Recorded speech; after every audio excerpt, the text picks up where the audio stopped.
Yo, Wastelanders! Kazu here. War never changes. But with the Fallout TV show exploding in popularity, newbies and veterans alike are storming Fallout 3 in New Vegas like it's 2008 all over again. I myself am already knee-deep in that irradiated nostalgia, causing all sorts of mayhem across the capital wasteland. And right now is a perfect time for me to share with you some of my favorite hidden weapons, the OP monsters that 99% of players miss out on. Today we're going to be covering two guns that are very, very powerful, how to get them, why they're so good, and how most lone wanderers are missing out on them. First up, the Xuanlong assault rifle that'll turn you into a CQB legend. Let's get straight into the video. So as you just saw, the Xuanlong assault rifle is a unique Chinese assault rifle, a very powerful one that you can only get from the Jigs' Loot unmarked quest located within the Museum of Technology in DC. So we're rushing into the museum, we're going to be clearing it out of all the super mutants, and then we can actually start using the terminals which you need to access for the quest. So going south from the main entrance, you're going to see that this first terminal has an entry which has a note from Prime to Jigs, tasking him with solving some puzzles to get some loot. We're going to be the ones solving those puzzles to get some loot, and it's very simple. The name of the character is the solution. So on that first terminal entry, you're going to see 4 numbers, and the prime number is going to be the solution that you want to pick. 19 in this case is going to solve the terminal. We can then move on to the second terminal, which is going to be in the west wing, just on the left over here. And for this one, the answer is 53, another prime number. And then, of course, at the bottom of the rocket here is our third terminal, where 113 is going to be our solution there. And once you hit that, you can get the passcode, you can get some nice little loot from the security office safe, which is going to give you a key to the gun cabinet as well. And that's going to give us some nice little loot here. But that's actually not the most important thing. To get the Xuanlong assault rifle, we need to go over to the Drury Street Metro Station. This is where Prime said he's going to meet up with Jigs, and if we go over to the diner, which is the meetup point, we're going to see that inside there's Prime. Unfortunately, he didn't make it.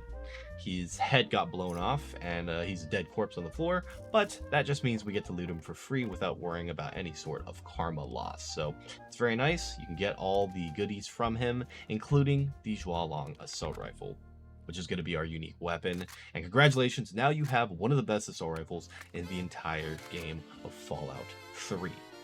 Now, what makes this weapon so good? Well, comparing it to the standard Chinese assault rifle, the Xuanlong does 1 more point of damage, and it has 12 more bullets in a mag.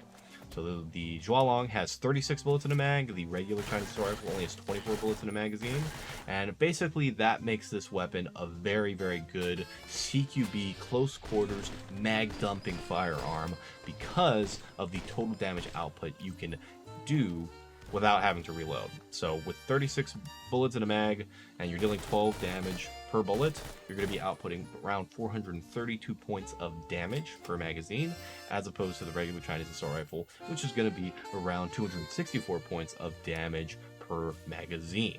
So you can delete enemies within seconds if you're just unloading all of your bullets into them. So that's what makes this weapon so powerful. Now, why is it a hidden weapon that's on this list, you ask? Well, it's actually very easy to miss this unique weapon. If you go into the Museum of Technology and you don't interact with the terminals, or you use the terminals and then you pick the wrong number when you're doing Jigs' loot, you can very easily be locked out permanently from completing this quest and therefore unable to get the rifle. So it's very easy to accidentally fail and lose it. Unless you're save scumming or someone already gave you the know-how, there's a pretty good chance that you actually miss out on this weapon on your first playthrough, unless you're very tenacious. And therefore, I think it makes it onto our list as a very powerful hidden weapon.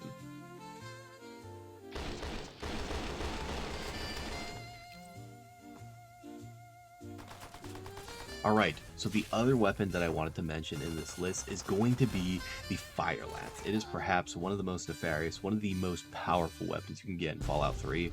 It's also the rarest because it is tied to pure RNG. Now, to obtain the Fire Lance, it can only be through the unidentified flying debris random encounter, which is a unique random encounter that can only happen once per playthrough.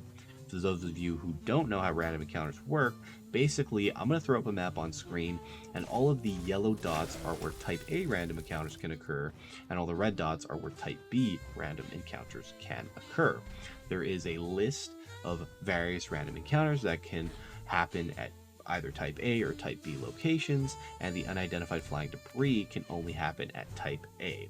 So it has to be at one of these yellow dots, and then of course there is a plethora of random encounters that can be picked for a type A location, so you have to be lucky enough that you stumble upon one of these locations and that the unique random encounter actually occurs for you to get the Fire Lance, making it a very, very difficult weapon to obtain. It does usually involve save scumming if you're specifically trying to find it, and if you aren't aware of the weapon, then it's a very, very low chance that you're even going to encounter this, especially on a first playthrough.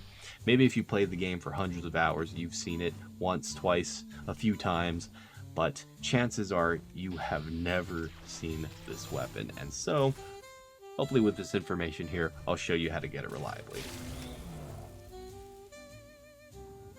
Okay, so let me show you guys how to get the Fire Lance. This is going to be probably the most reliable method, as there is a very, very close by spawn for a type A random encounter next to Vault 101. So you can do this as soon as you get out from Vault 101, or of course you can do it later as long as you haven't headed south yet. The spawn is going to be basically located around here, heading south from Vault 101. I'm going to show you guys the exact route for that. You can just follow along with me. We're going to be heading up this way towards the broken overpass. And then we're going to be heading past this point towards a billboard. You be careful for creepy crawlies along the way.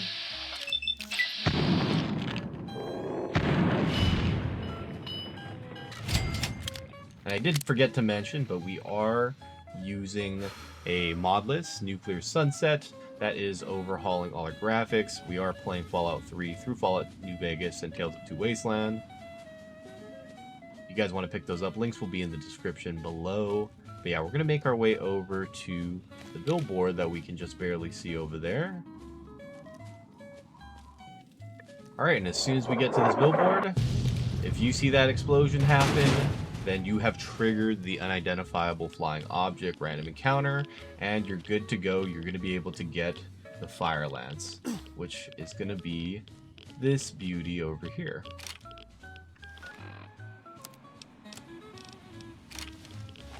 So it's that easy. You are going to have to probably save scum unless you're very lucky. You can just repeatedly just come over to this area from Vault 101, and you're going to be able to re-trigger a new random encounter each time. So you can keep doing that until you get the Fire Lance. If that's a weapon you're trying to farm for the early game, it has a very limited ammo supply. I don't know why it's not updating. There we go.